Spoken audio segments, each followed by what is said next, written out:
하나님이 아브라함을 시험하세요. 그 시험을 통해서 뭐라고 말씀하시냐면 세 가지를 드리라고 얘기하는 거예요. 그 2절에 있는 말씀에 보면 이삭을 네 아들 네 사랑하는 독자 이삭을 데리고 이렇게 했어요.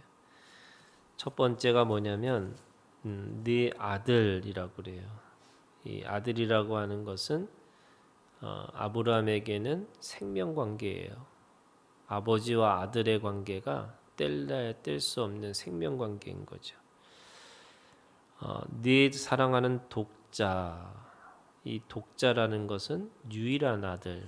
그러니까 이 두 개가 있는 게 아니고 하나밖에 없는 이렇게 되는 거죠. 그 다음에 이삭, 이 이삭이라는 뜻은 웃음인데 사실은 이 이삭은 하나님이 나에게 생명을 준 아들인 거죠. 그러니까 하나님의 선물이에요. 하나님은 아브라함에게 시험하시려고 세 가지를 이삭이라고 하는 이 세 가지 의미를 담고 있는 그 아들을 드리라고 이야기를 하는 거예요. 이 이야기 속에서 하나님이 이 사건을 뭐라고 말씀하시냐면 그 아브라함에게 말씀하시는 거죠. 이 12절에 있는 말씀이에요. 사자가 이르시되 그 아이에게 네가 손을 대지 말라. 그에게 아무 일도 하지 말라. 네가 네 아들 네 독자까지도 내게 아끼지 아니하였으니 내가 이제야 네가 하나님을 경외하는 줄을 아노라. 하나님의 경외하심, 이 시험이라는 게 하나님의 편에서는 이 아브라함이 하나님을 경외하는구나라고 하는 것을 나타난 사건이라고 지금 하나님이 이 사건에 대해서 그렇게 말씀하고 있는 거죠. 그 하나님을 경외하는 것을 아는 순간에 이 모든 사건의 결론이 뭐냐면 바로 14절에 있는 말씀이에요. 아브라함이 그 땅 이름을 여호와 이레라 하였으므로 이렇게 됐어요. 이 여호와 이레라고 하는 말이 무슨 뜻이냐면 여호와께서 준비하셨다라는 뜻이에요. 그 아들을 대신하여 그 수풀에 걸려 있는 이 순양을 하나님께서 준비하신 것을 보고 이 하나님이 우리는 늘 준비하시고 우리를 먼저 아시고 그 아시는 것을 필요를 따라서 다 주시는 분이구나 라고 하는 이 신앙의 고백을 하는 거예요. 그러니까 하나님은 이 사건을 통해서 네가 하나님을 경외하는 줄 내가 알았다. 이렇게 아브라함의 마음을 알았다. 이렇게 얘기하시는 거고 또 이 아브라함의 편에서 보면은 하나님이 모든 것을 준비하시는 분이구나. 그러니까 하나님의 마음을 알게 됐다는 거예요. 그러니까 아브라함의 마음을 알게 되고 또 하나님의 마음을 알게 됐다. 이렇게 얘기했더니 지금 하나님이 16절부터 말씀하세요. 여호와께서 이르시기를 내가 나를 가리켜 맹세하노니 네가 이같이 행하여 네 아들 네 독자도 아끼지 아니하였은즉 내가 네게 큰 복을 주고 네 씨가 크게 번성하여 하늘의 별과 같고 바닷가의 모래와 같게 하리니 네 씨가 그 대적의 성문을 차지하리라. 하나님을 경외함의 마음을 알게 됐고 하나님이 준비하시는 하나님의 마음을 알고 나니까 서로가 아는 자가 되는 거예요. 그러고 나니까 이제는 그 사이에 누구도 낄 수가 없는 거예요. 그러다 보니까 대적의 성문을 차지한다. 이 대적의 성문이라는 거 하는 것은 더 이상 둘의 관계에서 어떤 것도 낄 수 없는, 서로의 마음을 알고 나니까 이제는 어떤 문제도 거침이 없게 되는 거죠. 지금 아브라함과 하나님의 그 관계를 최고의 관계 속에서 뭐라고 얘기하면요, 벗이라고 보면 하나님의 친구, 창조주와 피조물이 어떻게 친구가 될 수 있어요? 어떻게 동등한, 그러니까 친구라는 말은 동등한 관계예요.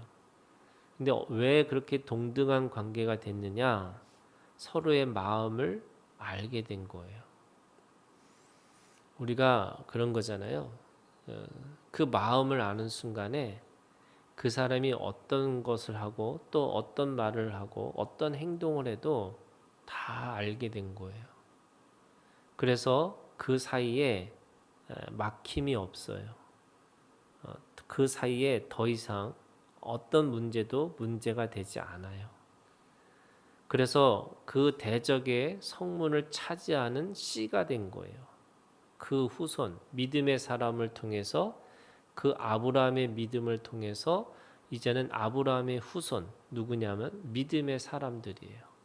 그 믿음의 사람들이 이제는 하나님과 막힘이 없는 모든 사람들이 이제는 하나가 되어지는. 그래서 오늘 이 22장 이후에 아브라함은 더 이상 연약한 아브라함이 아니죠. 자신의 아내를 속여서 누이라고 하면서 자신의 목숨을 구걸했던 아브라함, 또 순간순간 무너져서 또 어떤 하나님 앞에 이 거역의 모습으로 보였던 아브라함. 그런데 이 22장의 이 사건을 통해서는 더 이상 그런 일이 없다는 거예요. 그것이 주님이 내 안에, 내가 주님 안에 온전한 단일을 이루는 하나가 되어지는 그 믿음을 이야기하고 있죠. 히브리서 11장은 이 말씀을 어떻게 해석하냐면, 이 아브라함이 이삭을 드리는 것을 통해서 하나님이 다시 살아나게 하실 것이다, 이 믿음을 가졌다. 이거를 부활의 믿음으로 해석을 해요. 다시 말해서 예수 그리스도를 드린 하나님 아버지가 그 예수 그리스도가 다시 부활시키셨던 것처럼 이 아브라함도 그 하나님의 마음을 알고 그 이삭을 드렸다, 이렇게 말씀하고 있는 거죠. 야고보서는 진정한 행함이 있는 믿음이 뭐냐? 바로 이 아들을 기꺼이 드리는 믿음이 생각으로만, 마음으로만 있는 믿음이 아니라 몸으로 행하는 믿음, 그 믿음의 실제가 바로 아브라함의 믿음이었다, 이렇게 해석을 하는 거죠. 오늘 우리가 사실은 이 말씀 전체가 그 마음을 알게 되는 사건이었지만 사실은 이 안에 놀라운 비밀이 있는 거죠. 바로 하나님 아버지가 자신의 아들 예수 그리스도를 십자가에 못 박는. 그런데 성경은 우리에게 인신 제사를 드리지 말라고 하신 거예요. 동물의 제사를 드리는 거지 절대로 사람을 드리는 제사가 아니에요. 그래서 이 아브라함에게는 이 아들을 드리는 것이 사실은 시험이었어요.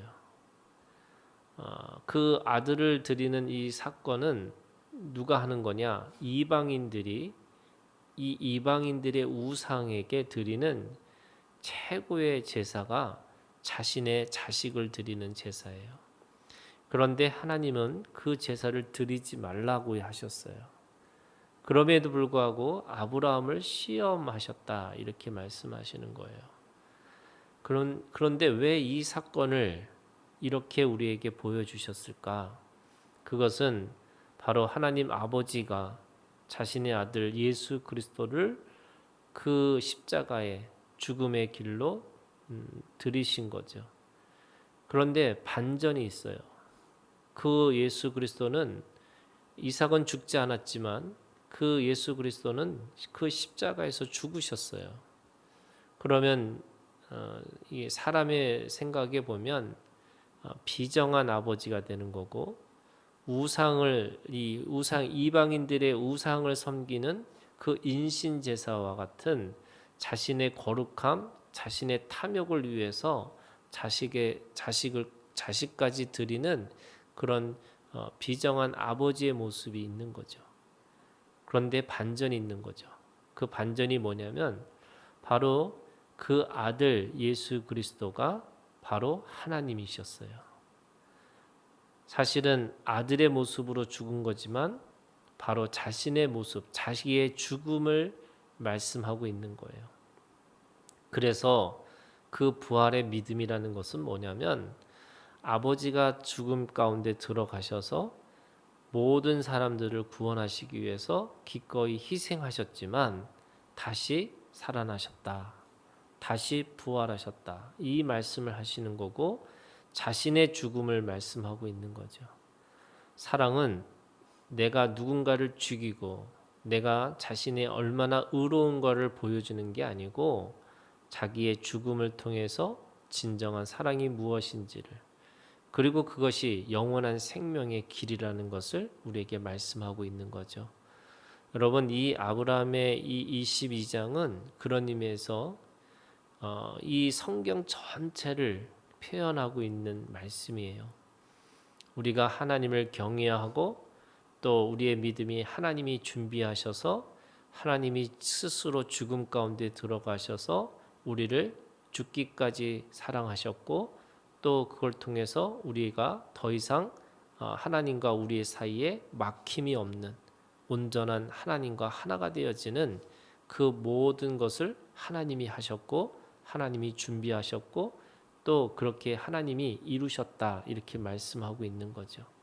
오늘도 이 믿음, 하나님 아버지의 마음을 알고 그 마음을 가지고 오늘도 주님과 함께하는 오늘 우리가 되기를 주님의 이름으로 축원합니다.